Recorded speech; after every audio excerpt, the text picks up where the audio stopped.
নমস্কাৰ YouTube channel Gitartha কথনলৈ আপোনাক স্বাগতম জনাইছো। শ্ৰীমদ্ ভগৱত গীতা এই গ্ৰন্থভাগীৰ এটি সৰল অনুবাদ আপোনাৰ সন্মুখত উপস্থাপন কৰিব বিচাৰিছো।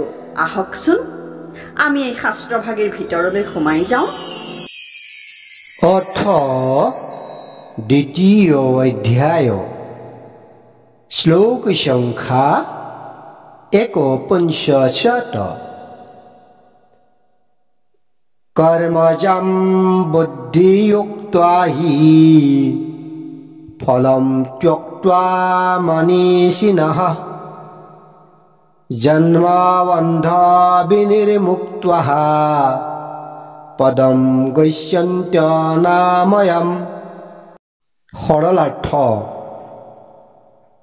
বুদ্ধিযোগত যুক্ত মনীষীসকলে কৰ্মৰ পৰা উৎপন্ন হোৱা ভাল আৰু বেয়া ফলৰ পৰা মুক্তি লাভ কৰি জন্ম মৃত্যুৰ চক্ৰৰ পৰা পৰিত্ৰাণ পাই দুখ ক্লেশহীন পৰম স্থানলৈ গতি কৰে।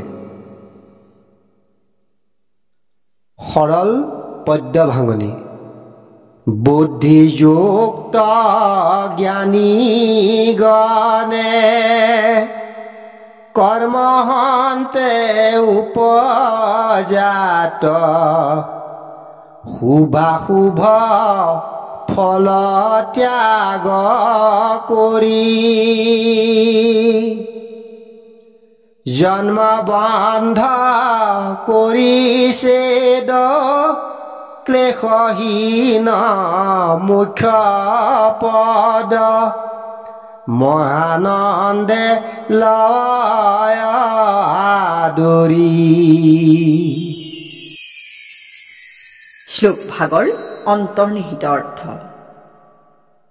মাধৱদেৱে আমাক কৈছে, মানৱী জনম পাই হৰি নভজিলা, অৱশ্যে হুইবাহা ভাই তৃণত ৰখিলা। তেনেহলে মানুহৰ জন্ম কিহৰ বাবে? মাধৱদেৱে কৈছে, কেৱল হৰিক ভজিবৰ বাবে, হৰিৰ নাম ল'বৰ বাবে। কথা হ'ল, গুৰু দুজনৰ বৰ্ণিত হৰিনামৰ মাহাত্ম্যৰ কথা আনহে নালাগে গীতা ভাগৱত আদি বহুত শাস্ত্ৰ সলসলীয়াকৈ গাব পৰা, মুখস্থ থকা নাম কৰা নামাচাৰ্য, ভাগৱতাচাৰ্য, ব্যাখ্যাকাৰ আদিৰ ক্ষেত্ৰতো বুজিব পাৰে নে নাই কোৱাটো টান। আমাৰ দৰে নৰাধমৰ কথাটো ক'বই নালাগে। যম ৰজায়ো অজামিল উপাখ্যানত যমদূতসকলক কৈছে যে মাত্ৰ 12জন ভকতেহে হৰিৰ নামৰ মাহাত্ম্য জানে। বেদব্যাস, ধ্ৰুৱ, গজেন্দ্ৰ আদিও যম ৰজাৰ লিষ্টত পৰা নাই। সেয়ে কেৱল হৰিৰ নাম ল'বৰ বাবেহে মানুহৰ শৰীৰ বুলি কোৱাটো অলপো ভুল থকা কথা নহয় যদিও আমাৰ সংসাৰী মানুহে এই মন্ত্ৰফাঁকি খাইনে কান্ধত পিন্ধে কোৱা দীঘলীয়াবলৈ টান হয়। অৱশ্যে এটা কথা সঁচা যে গুৰুজনাই আমাক মূৰ্তি পূজা নিষেধ কৰি গৈছে। আনকি ভগৱানৰ শ্ৰীকৃষ্ণৰ মূৰ্তিও পূজা কৰাৰ বিধান দিয়া নাই। ইয়াৰ কাৰণ বহুত আছে, পাছত সুবিধা হলে ক'ব লাগিব। কিন্তু তেৰা ঈশ্বৰৰ বাংময় মূৰ্তি মানে বাক্যৰে বৰ্ণনা কৰি প্ৰকাশ কৰা, অৰ্থাৎ মনেৰে ধ্যান কৰা মূৰ্তি পূজা কৰিবলৈ কীৰ্তনৰ ধ্যান বৰ্ণনত দিহা দি গৈছে। অন্য ঠাইতো য'তেই ঈশ্বৰৰ প্ৰসংগ ওলায় তাতেই তেৰাৰ মূৰ্তিৰ বৰ্ণনা কৰাৰ চেষ্টা কৰিছে। উদ্দেশ্য মনেৰে ভাবোতে ভাবোতে যাতে মনৰ কল্পনাত তেৰাৰ ৰূপটো স্পষ্ট হৈ পৰে। কিন্তু গুৰুজনাই শ্ৰীকৃষ্ণৰ বৈকুণ্ঠ প্ৰয়াণৰ 4ৰ্থ কীৰ্তনত উদ্ধৱক উপদেশ দিয়া কথাখিনিক তেখেতে ৰহস্য ভকতি বুলি নামকৰণ কৰিছে। সেইখিনি কথা আপোনালোকে জানে। তাত যি হৰিভজনৰ উপদেশ দিছে আমি তাৰ প্ৰসংগ টানি এই শ্লোকভাগৰ ব্যাখ্যা আগবঢ়াবলৈ চেষ্টা কৰিছোঁ। ইতিমধ্যে আমি স্পষ্ট কৰিছোঁৱেই যে পৰোপকাৰেই নিষ্কাম কৰ্ম, কৰ্মযোগ আৰু ইয়াৰ নামেই হৈছে বুদ্ধিযোগ। বুদ্ধিযোগৰ বিষয়ে ক'বলৈ আৰম্ভ কৰোঁতেই কোৱা হৈছিল যে এই যুগৰ অতি সামান্যতম অনুশীলন কৰিলেও তাৰ পৰা পোৱা লাভ অতি বৃহৎ আৰু অতি মহান, কাৰণ ই জীৱক জন্ম মৃত্যুৰূপী সংসাৰৰ চক্ৰৰ পৰা মুক্তি দিব পাৰে। কিন্তু মানুহে এই কথা নামানে, ভাল নাপায়, শ্ৰদ্ধা নকৰে। এইবোৰ আমাৰ বাবে যেন অদৰকাৰী কথা। দৰকাৰী কথা সেইবোৰহে য'ৰ পৰা অধিকৰ পৰা অধিক আৰ্থিক লাভ হয়।